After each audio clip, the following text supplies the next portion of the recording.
Supondremos que el río era azulejo entonces, como oriundo del cielo. ¿Cómo andan? ¿Cómo están? Ingresa la bandera de ceremonia para recibir a este hombre anónimo ruso que escribió en francés sus confesiones sexuales. Alabado sea Dios, alabado sea Hermes, tres veces grande, Trismegisto, cuando uno encuentra un libro que le gusta, que le conmueve, que lo divierte, no tiene que hacer otra cosa sino agradecer. Confesión sexual de un anónimo ruso, autoría anónima. Sabemos efectivamente que quien lo escribió fue un ruso y que lo hizo en francés.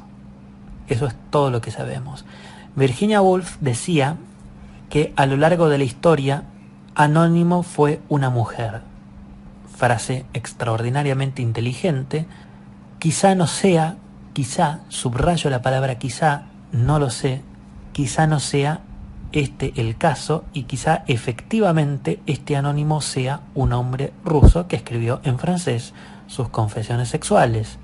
De todas maneras, cabe la posibilidad, y dejo manifiesta esta posibilidad, que este anónimo ruso en realidad sea una anónima rusa. Ahí lo dejo. El título original de esta obra es Confesión sexual de un ruso del sur, no de un anónimo ruso. Confesión sexual de un ruso del sur, porque es una obra que transcurre en las postrimerías de lo que hoy llamamos Ucrania. Está Kiev, o Kiev, como dicen los que saben, Crimea, que es la zona de conflicto actual, increíble, ¿no? Increíble las vueltas de la vida. Entonces, es un ruso de esa zona, por tanto, ya hay algo de otro tiempo, de principio del siglo XX, finales del siglo XIX, que está tomada por la obra y que debemos contextualizarla en otro tiempo. Quizá hoy, si alguien hubiese tomado este manuscrito, diría Confesión sexual de un anónimo ucraniano. Dos elementos antes de comenzar con la reseña de este libro, divertidísimo, extraordinario, me estoy deshaciendo en elogios. Le voy a leer la contratapa. Esta obra anónima, escrita en 1912, llega a manos del psicólogo y sexólogo Henry Havelock Ellis, quien le incluye en sus estudios de psicología sexual en 1926. Escrito a modo de diario, Confesión sexual de un anónimo ruso inspira a Vladimir Nabokov. Nabokov, hagan de cuenta que me pongo de pie. En estos momentos estoy metafórica y simbólicamente de pie. Vladimir Nabokov. Confesión sexual de un anónimo ruso, decía, inspira a Vladimir Nabokov a la hora de crear el personaje de Lolita. Nabokov confiesa: las aventuras amorosas del ruso me entusiasmaron. Son maravillosamente divertidas. Siendo adolescente, debió tener la suerte extraordinaria de encontrarse con niñas de reacciones excepcionalmente rápidas y generosas. Y efectivamente es cierto, es muy justa la presentación que hace Nabokov de este libro. Va a ser difícil para mí reseñar este diario porque es muy difícil transmitir y transferir a ustedes una emoción. Porque más que en el qué cosas cuenta, el tema es cómo las cuenta. Cuenta cómo descubre el sexo un muchachito de 10 años y cuenta su primera relación sexual a los 11, edad escandalosa en la actualidad, pero aquella es su primera relación sexual. Está dada además por una especie de, y digo especie y subrayo porque no es, sino que parece una relación sexual incestuosa. Paso a contarla muy brevemente. Él es hijo de dos personas que son de la pujante intelectualidad rusa. Ella es directora, maestra de un colegio, y él, su padre, es una especie de bohemio filósofo de izquierdas. Abro una apostilla. no está desarrollado, pero ahí uno observa cómo es el caldo de cultivo de la Revolución Rusa y de la constitución de la Unión de las Repúblicas Socialistas Soviéticas. Uno observa muy tímidamente, y repito, no está desarrollado en el libro, pero ahí uno observa cómo la burguesía intelectual, pujante e inteligente rusa, desprovista de ciertos valores anquilosados de la intelectualidad europea occidental, empiezan a generar las condiciones necesarias para la revolución. Dicho sea de paso, lo interesante, y ahí empieza lo divertido, es que este muchachito anónimo ruso que escribe el libro ya en la adultez dice: yo era un chico que tenía a unos padres intelectuales, llenos de ideas, creativos, comprometidos, que además habían adoptado como propia a una nena que la hicieron crecer en la familia como una hermana de sangre nuestra, y era una hermana adoptada, cuya madre era una prostituta que la tuvo que abandonar porque no podía sostenerla. Entonces, lejos de moralinas y de trabas religiosas judeocristianas, no les importó, no condenaron a la mujer, la comprendieron, no les importó que sea hija de una prostituta, y la trajeron a la familia, y fue criada en las mismas condiciones que nosotros, a pesar de que la nena tenía una psicología frágil y que era muy dañina y muy despectiva y muy maliciosa, pero la criaron como propia, y eso habla bien de ellos. Pero claro, dice él, estaban tan entretenidos en sus ideas y en resquebrajar las costumbres y las morales aristas que me desatendieron, y yo muy tempranamente empecé a corretear nenas y empecé a corretear los peores y los más bajos instintos.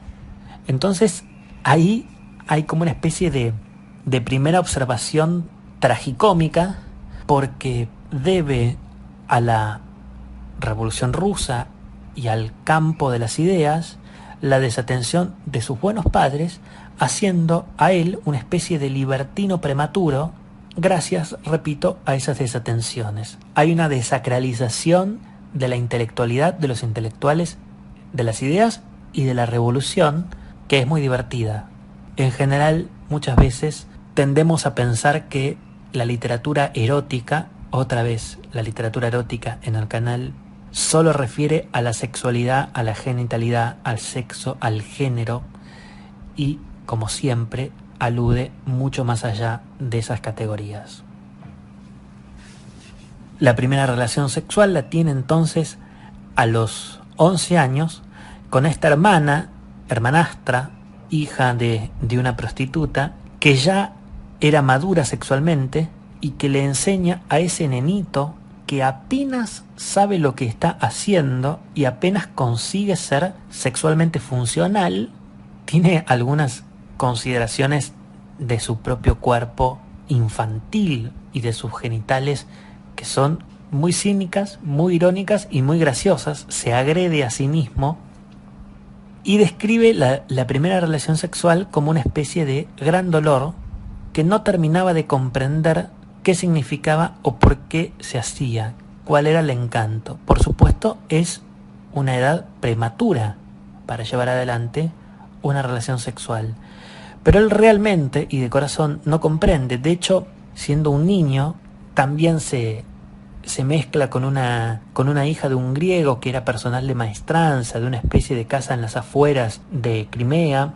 La chica se tumba y casi que lo obliga a tener relaciones sexuales, y él no termina de comprender qué está haciendo. Trata de imitar a sus compañeritos en los movimientos, pero lo sale mal, y la chica le pega una bofetada, una cachetada, y vuelve a su casa y lo cuenta con ingenuidad: acabo de hacer esto. Y los padres, repito, de la burguesía intelectual se escandalizan, pero a la vez lo celebran. No termina de comprender y no tiene el mayor interés. ¿Hasta qué? Cuando empieza a tener interés sexual, cuando empieza a leer literatura médica y erótica. Y este es el gran elemento disruptivo de su vida. Encuentra un atlas de anatomía humana, encuentra ciertos libros prohibidos franceses, subrayo franceses porque este diario anónimo está escrito en francés, aunque su autor sea ruso, y empieza a descubrir función de los órganos sexuales, comienza a ver láminas y páginas coloridas al respecto y empieza a leer literatura audaz, libros de adultos que los padres escondían a sus hijos, y entonces recién ahí empieza a comprender de qué se trata la sexualidad y la genitalidad, y recién ahí aparece el deseo. Y acá hay un elemento clave que a mí me gusta mucho y que me conmovió leyéndolo, que es la literatura como efecto vivificante y justificante. Vieron que muchas veces a los que somos muy lectores, y ustedes que también lo son, se van a sentir identificados con esto que voy a decir, muchas veces se nos dice o se nos anima que abandonemos la lectura y vivamos, ¿no? Es decir, no termina de ser comprendida la tarea lectora por alguien que no es lector, que nos encuentra tumbados 3, 4, 5 horas leyendo, haciendo nada o aparentemente haciendo nada, cuando en realidad solo los lectores sabemos que estamos viviendo de esa manera nuestra vida, que un lector no está nunca en una situación pasiva, que es una situación activa, que uno está leyendo, se está riendo, se está emocionando, se está excitando, está marcando sus libros, está imaginando y está viviendo otra vida además de la suya. La literatura es una especie de viaje. Lo bello, lo conmovedor, es que el autor, nuestro anónimo ruso, recién comprende lo que le está sucediendo y recién lo excita y lo entusiasma una vez que lo lee. Hay una especie de código con el lector. Y es cierto, muchas veces uno termina de comprender algo que le pasó en la vida cuando lo encuentra en un libro y cuando uno lo lee. A partir de allí, este muchacho tímido, que además tenía notas extraordinarias y que estaba muy bien candidateado como alumno y como futuro universitario, ingresa al colegio con extraordinarias notas. El primer, el segundo, el tercer año está en el marco de honor del colegio, es pujante, parece creativo, muy aplicado, muy estudioso. Una vez descubre la sexualidad, el erotismo y el autoerotismo en la literatura, queda descarriado para siempre. Y entonces arranca una segunda vida. Ese nenito correcto, lleno de ideas, incluso muy lector, y que estaba haciendo lo que todos esperaban que hiciera, descubre la sexualidad y se pierde. Se pierde para siempre. Y entonces se contagia de enfermedades venéreas, su salud se quebranta, se vuelve una especie de embustero. Él, que era incapaz de ser mentiroso de nene, que no comprendía los hechos, que tomaba al sexo como algo pecaminoso, de pronto se vuelve medio embustero. De hecho, accede a todas las relaciones sexuales venideras a partir de engaños, porque, claro, era muy infantil en sus facciones y en sus rasgos, en sus formas. Tenía un cuerpo blanco y, repito, casi enfermizo, tenía una salud quebradiza y exageraba la ingenuidad para despertar en la mujer el deseo de ser ultrajado, de ser avivado, de quitarle la inocencia. Vieron que está ese juego erótico de uno hacerse el que no termina de comprender, ¿no? Y la mujer o el hombre, en este caso la mujer, tomar una actitud docente, una actitud didáctica. Entonces las mujeres con las que se rodeaba le enseñaban la genitalidad y la sexualidad a una persona que conocía esos elementos pero fingía no conocer. Y así tuvo vastísimas experiencias sexuales. Por eso Nabokov decía al principio, siendo adolescente debió de tener la suerte extraordinaria de encontrarse con niñas de reacciones excepcionalmente rápidas y generosas, porque acude a larguísimas sesiones con adolescentes, con niños y con mujeres grandes, de notable diversidad sexual. Conoce el sexo en casi todas sus variantes, incluso ve relaciones entre mujeres frente a sus ojos, el sexo intercrural, sin penetración. Por lo demás, en un determinado momento, ya estamos en la Revolución Rusa y están en las primeras resistencias revolucionarias frente al régimen zarista, y él es amante, y esto llenó de escándalo a los lectores de entonces, tiene de amante a una novia de un revolucionario que mientras estaba preso en Siberia, ella lo engañaba con nuestro anónimo ruso. Bueno, esto lo digo como apostilla. Me hizo acordar Al diablo en el cuerpo, la novela de Raymond Radiger, que más o menos tiene este mismo argumento. Un francés en la Primera Guerra Mundial está defendiendo en el frente de batalla el honor de Francia, mientras su esposa está quedando embarazada de un poeta, Raymond Radiger, ¿no? Y cuando vuelve, el hombre del frente de batalla encuentra a su mujer embarazada, mancillada, dicho sea de paso, según la moral de la época, y la mujer le miente y le dice que es el hijo de él, cuando en efecto no lo es, ¿no? Y que esa novela supuso un escándalo en la Francia de principios del siglo XX, y me hizo acordar, repito, a esa novela, este diario de nuestro querido anónimo ruso, que también en esa época, en plena revolución, no diría que se burla, pero que toma un elemento humano que la literatura no termina de desarrollar. En general, las narraciones literarias sobre la Revolución Rusa o son laudatorias o son incriminatorias, pero nunca son humanas. Y acá hay un rasgo humano. A través del sexo, del erotismo, se aborda una arista humana de esa revolución, que es un muchacho joven yendo a Siberia puesto preso por el régimen zarista, queda una amante, una novia de él a la buena de Dios, y alguien toma a esa amante y realiza su propia vida, su propio camino. La vida sigue, esto es un elemento clave, la vida sigue, siempre la vida sigue. Este muchacho, decía, se resiente como estudiante, comienza a tener una salud quebradiza. Los padres son lo que hoy llamaríamos progres, ¿no? Entonces son incapaces de retarlo porque, dicen ellos, cada persona tiene su destino y nadie debe intervenir en ese destino. Entonces, si este muchacho era todo lo aplicado y lo brillante en la niñez, y en la adolescencia es todo lo descarriado que un adolescente puede ser, hay que dejar que las cosas sigan. Entonces no le ponen límites, y este muchacho repite el curso, lo repite por segunda vez y ya lo repite por tercera vez. Y cuando se repite por tercera vez, no puede continuar estudiando y abandona sus estudios.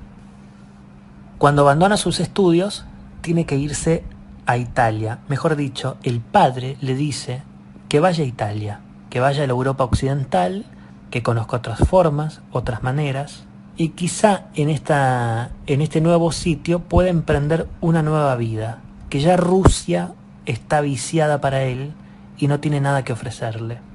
Se va a Italia a los 20 años y ahí ocurren dos cosas que son claves.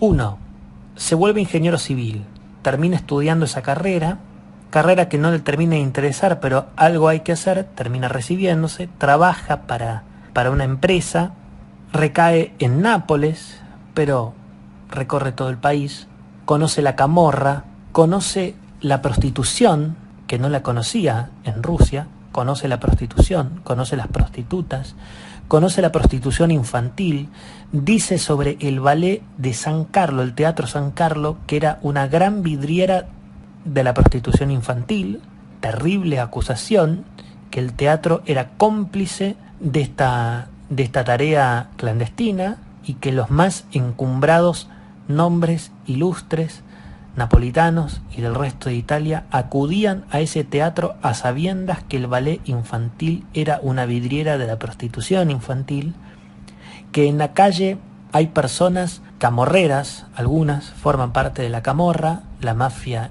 napolitana, que ofrecen los servicios sexuales de las nenas. A él le pica el bicho y acepta.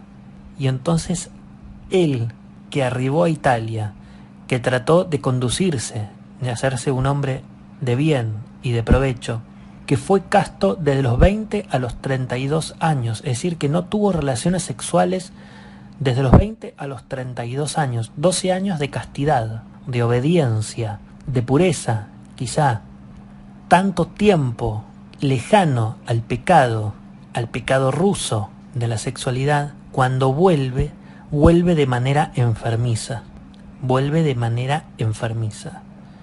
Y entonces ese niño prodigio, ese amante que fingía ingenuidad para conseguir relaciones sexuales, después de ese vastísimo periodo de castidad, vuelve con otra psicología, vuelve con una psicología enferma, y entonces encuentra a las niñas como objeto erótico. A partir de acá es cuando decimos, y decía Nabokov, que se había inspirado en Lolita, y esto por eso también tiene su interés esta lectura, porque es el caldo de cultivo para la gran novela de Nabokov, la sexualidad entre menores, lo clandestino. Quiero decir que las relaciones son más bien eróticas, no hay una relación sexual adulta, más bien es como una especie de gran voyeur, nuestro anónimo ruso. Esas nenas conservan la pureza, la castidad y la virginidad, pero están tomadas como objeto erótico. Hay como una disculpa moral y a la vez una decisión y una pulsión irrefrenable. Nuestro anónimo ruso va degradándose espiritual y corporalmente, su físico se resiente, ya no es el mismo, se está, entre comillas, pudriendo por dentro. Esa degradación lo lleva a esas prácticas voyeristas con menores, y el libro termina abruptamente, excusándose que debía ser sincero y que así lo fue. Cabe decir que en ningún momento el libro abandona cierto sesgo humorístico, y que uno como lector, y esto es la tarea increíble de la literatura, muchas veces la literatura ofrece grandes delincuentes y grandes criminales y grandes personas despreciables, volviéndolas creíbles, o volviéndolas divertidas, o volviéndolas atendibles. Muchas veces la literatura, el arte en general, tiene esta particularidad. Y esta particularidad tiene el narrador de este diario, nuestro anónimo ruso. Esto no pretende ni abuenarlo ni justificarlo, es simplemente un rasgo de cómo está escrito el libro y de por qué Nabokov, por ejemplo, dice que estas memorias son memorias divertidas. La lectura de este libro, que tiene, ya les digo, 175 páginas, lo leí en un día el libro. Lo leí en un día porque es tan ágil, está tan extraordinariamente bien escrito que uno se desliza por las páginas y todo el tiempo está queriendo saber este catálogo sexual de esta mente, de este anónimo ruso tan particular, una mente particular y un amante tan particular, en un mundo y en un tiempo donde las normas ético-morales no eran las de hoy. Y esto lo dejo en claro, porque, repito, ustedes habrán visto que yo dije que era un libro divertido y extraordinario, y que, por descripciones ulteriores, pensarán que es un libro escabroso, pero hay que pensarlo y hay que verlo en el tiempo en que se escribió, y de cómo eran las normas ético-morales sexuales de entonces. Esto no pretende abuenar ni castigar a nadie, sino dar una semblanza, un fresco de época. Esto ha sido todo, amigos.